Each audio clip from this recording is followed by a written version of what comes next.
দারিদ্র্যের সঙ্গে লড়াই করে এবারে উচ্চ মাধ্যমিক পরীক্ষায় 480 নম্বর পেয়ে সকলের নজর কাড়ল গাজলের শিবচাঁদ পরমেশ্বরী হাই স্কুলের ছাত্র দীপ রায়। নন্দিতার বাড়ি মানিকচকের দুর্গা মন্দির সংলগ্ন এলাকায়। তার বাবা দীনেশ চন্দ্র দাস এক ক্ষুদ্র ব্যবসায়ী, মা সুশীলা মণ্ডল দাস পেশায় সিভিক ভলেন্টিয়ার। বর্তমানে তিনি মানিকচক থানায় কর্মরত। এই পরিবারের মেয়ে নন্দিতা দাস মানিকচক শিক্ষা নিকেতন হাই স্কুল থেকে এই বছর বিজ্ঞান বিভাগে উচ্চ মাধ্যমিক পরীক্ষা দিয়ে নজর কাড়া ফল করেছে। সে 500-র মধ্যে 480 নম্বর পেয়ে ব্লকে সেরা হয়েছে। তাই নন্দিতার সাফল্যের ফলে তার বাড়িতে এখন খুশির হাওয়া। কিন্তু এই খুশি আগামী দিনে থাকবে কিনা তা নিয়ে দুশ্চিন্তায় রয়েছেন পরিবারবর্গ। কারণ পরিবারের আর্থিক অবস্থা অত্যন্ত শোচনীয়। সামান্য আয় উপার্জনে নন্দিতা সহ তার ভাই বোনেদের পড়াশোনা চালিয়ে যাওয়া দুষ্কর হয়ে পড়েছে। মেধাবী ছাত্রী নন্দিতা দাস জানায়, সে আশা করেছিল উচ্চ মাধ্যমিকে মেধা তালিকায় ঠাঁই পাবে, কিন্তু অল্প কয়েকটা নম্বরের জন্য সেই আশা পূরণ হয়নি। তা নিয়ে আক্ষেপ রয়েছে। তবে বর্তমানে আক্ষেপকে দূরে সরিয়ে সে ডাক্তারি নিয়ে পড়াশোনা করতে চায়, আগামীতে ডাক্তার হতে চায়। কিন্তু এজন্য দরকার প্রচুর অর্থের, যা পরিবারের পক্ষে জোগান দেওয়া দুষ্কর। তাই সরকারি কোনো সাহায্য সহযোগিতার আশায় এখন পথ চেয়ে রয়েছে। মানিকচক শিক্ষা নিকেতনে পড়ি। আমি 500-480 পেয়েছি সায়েন্স বিভাগ ব্লকে প্রথমে। হ্যাঁ, হতাশ তো লাগছে। আমি একদম মন থেকে বিশ্বাস করেছিলাম যে হয়ে যাবে, কিন্তু যখন বোর্ডের রেজাল্ট ঘোষণা করলো আর পেলাম না, তখন খুব খারাপ লাগলো। তারপর আমি ভেবেছিলাম হয়তো 86-তে হয়তো আটকে গেছি, কিন্তু তারপরে যখন দেখলাম যে না 80 হয়েছে, তখন খুবই খারাপ লাগলো।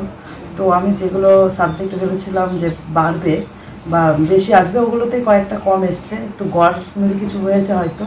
দেখা যাক, আমি রিভিউ করবো বলে ভাবছি। স্যারগুলো আমাদের প্রচুর হেল্প করেছেন।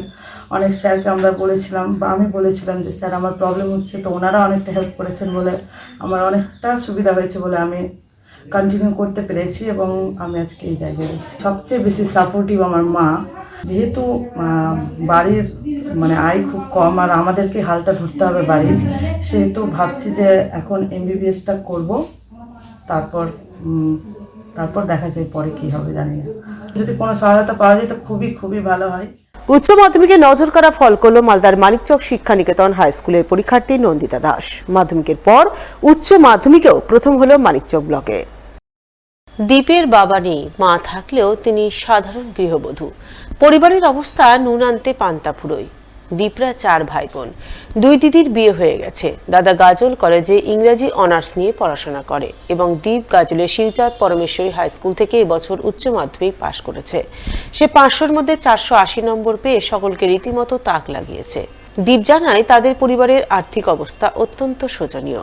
তারা 2 ভাই মিলে টিউশন পড়িয়ে কোনো রকমের সংসার চালাচ্ছে, পাশাপাশি নিজেদের পড়াশোনাও বজায় রেখেছে। সে আগামী দিনে কলকাতার কোনো ভালো কলেজে ভর্তি নিয়ে WBCS কোচিং নিতে চায়, কিন্তু এজন্য দরকার প্রচুর অর্থের। তাই সরকারি কোনো সাহায্য সহযোগিতা পেলে খুব ভালো হতো, নিজের স্বপ্ন পূরণের পথে এগিয়ে যেতে পারত। আমার নাম দীপ রায়। আমি ক্লাস 5 থেকে গাজল শিবচাঁদ পরমেশ্বরী বিদ্যা মন্দির স্কুলে পড়াশোনা করেছি। আর আমার উচ্চ মাধ্যমিকে প্রাপ্ত নম্বর 480। বাংলায় পেয়েছি 88, ইংরেজিতে পেয়েছি 95, পল সায়েন্সে পেয়েছি 94, এডুকেশনে 99, ফিলোসফিতে 96, জিওগ্রাফিতে 96। আমার দাদা 2টো টিউশন পড়ায়, আমি একটা। এভাবেই টুকটাক কোনোভাবে সংসারটা চলছে। গরিব ফ্যামিলি আমার একটা, তো লাইফে ইচ্ছা ছিল কিছু একটা করার। ভেবেছিলাম যে উচ্চ মাধ্যমিক কিছু একটা করতে পারলে সরকার স্কলারশিপ দিলে বাইরে গিয়ে পড়াশোনা করবো, WBCS এর প্রিপারেশন নেবো, ওখান থেকে কিছু একটা করে দেখাবো। তাই এদিকে একটু সাহায্য পাই, তাহলে আমি আমার স্বপ্ন নিয়ে এগিয়ে যেতে পারি আর কি। ছেলে আর কষ্ট করে একটু আগাইতে পারে তাহলে তো সবারই ভালো লাগে। আমাদের তো আর কোনো নাই যে ওর বাবাও অসময় চলে গেল, যে ছেলেকে যে একটু করে যেমন মানুষ করবে তা তো না। আর আমি তো কিছু করতে পারি না যে আমি যে কিছু টাকা ইনকাম করে ছেলে মেয়েদেরকে একটু দিব, তো ওদের একটু সাহায্য হবে তা তো না। আমার তো ইচ্ছা হয় যে ছেলেপেলে একটু মানুষের মতো মানুষ হোক। যে 2 ছেলে টিউশনি পড়ায় আর এইভাবে যে